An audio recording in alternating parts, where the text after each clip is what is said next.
Government की तरफ से पे स्केल और साथ में सैलरीज को बढ़ाने का जो एक अंदिया दिया गया था, उसके बारे में वज़ीर ख़जाना ने कौमी असम्बली में तहरीरी जवाब जमा करवा कर टोटली इस चीज़ से इनकार कर दिया है। उन्होंने कहा है कि हम किसी भी सूरत में ना पे स्केल रिवाइज कर सकते हैं, ना ही किसी तरह से सैलरी को बढ़ा सकते हैं एक सर्टेन लिमिट से ज़्यादा, क्योंकि इन्फ्लेशन जो है वो बढ़ नहीं रही है, कम हो रही है। अब इन्फ्लेशन का लोगों की सैलरी से क्या तल्लक है, वो सारी तफसीलात मैं आपको वीडियो में बताऊंगा। और इसमें एक चीज़ मैं आपको और बताऊंगा कि आखिरकार ये जो एंड टाइम पे आके इनकार किया गया है, ये क्यों किया गया है, और आया ये चीज़ें बजट में दोबारा से रिवाइज होंगी या नहीं होंगी। अपनी वीडियो शुरू करने से पहले मैं आपसे रिक्वेस्ट करूंगा, मेरे फेसबुक पेज को लाइक करें, यूट्यूब चैनल को सब्सक्राइब करें। दूसरा मेरी आपसे रिक्वेस्ट है कि मेरी वीडियो को पूरा ज़रूर देखा करें, ताकि जो भी टॉपिक है उससे रिलेटेड इन्फॉर्मेशन आपको डिटेल में समझ आ जाए।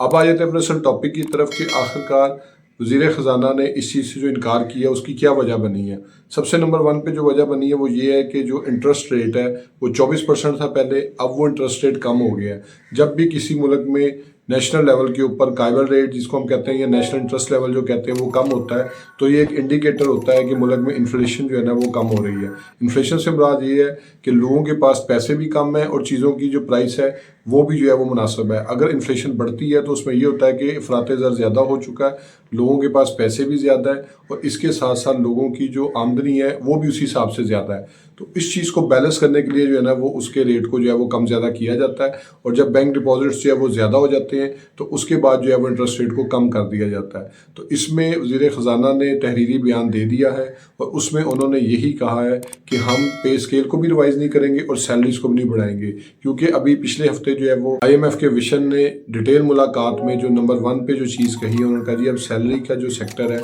उसको ना सिर्फ जो है वो आप रिवाइज़ नहीं करेंगे बल्कि आप इस पर और ज़्यादा टैक्सेशन करेंगे, क्योंकि गवर्नमेंट के पास एक बहुत बड़ी तादाद है गवर्नमेंट मुलाजमीन की, कंपनीज़ की, जो उन्होंने हायर की होती हैं, और उनको जो भी पेमेंट्स की जाती हैं वो टोटल उनके टैक्स की जो एडवांस में डिडक्शन है उसके बाद की जाती है। प्राइवेट कंपनीज़ के ऊपर गवर्नमेंट का कोई इतना ज़्यादा रोल नहीं होता, ना उनकी कोई अथॉरिटी होती है इतनी, ना आप उसको चेक कर सकते हैं। तो इसलिए गवर्नमेंट ने इस चीज़ का फैसला किया था कि किसी भी सूरत में हम इनको जो है वो कम नहीं करेंगे, और ये अंडरटेकिंग उन्होंने IMF को भी दी है। इसी अंडरटेकिंग को मद्देनज़र रखते हुए वज़ीर ख़जाना ने फाइनली कौमी असम्बली में ये रिटर्न यकीन दहानी करा दी है कि ना हम पे स्केल्स को रिवाइज़ करेंगे और ना ही हम जो है वो सैलरीज़ को इंक्रीज़ करेंगे, क्योंकि जो सैलरीज़ हैं अगर वो होंगी भी तो वही बेसिक जो 10% 15% वो हर साल करते हैं वो भी बेसिक पे वही होगी, इससे ज़्यादा जो नहीं होगी। जो उनकी जो है वो मीटिंग्स जा रही थी, जो उनकी आपस में जो डिस्कशन जा रही थी यूनियंस के साथ, सेक्रेटरीज़ के साथ, उनके प्रेसिडेंट्स के साथ, वो सारी चीज़ों को जो है वो बयान्स में करके साइड पे करके फाइनली इस चीज़ का उन्होंने डिसीजन ले लिया है। तो ये फाइनल हो चुका हुआ है कि जो बेसिक पे है उसके अलावा जो है वो कोई भी चीज़ जो है वो उसमें अलाउंसेस वगैरह जो है वो इस दफ़ा नहीं बढ़ेंगे, क्योंकि अब ये रिटर्न अंडरटेकिंग आ चुकी है, वो भी फाइनेंस मिनिस्टर की तरफ से। तो अब इसमें जो है वो चांसेस बहुत कम है। तो आपको वीडियो पसंद आई होगी, मेरे फेसबुक पेज को लाइक करें, यूट्यूब चैनल को सब्सक्राइब करें, ताकि लीगल टॉपिक्स रिलेटेड इसी तरह एडवाइस मैं आपसे शेयर करता हूँ। Thank you for watching.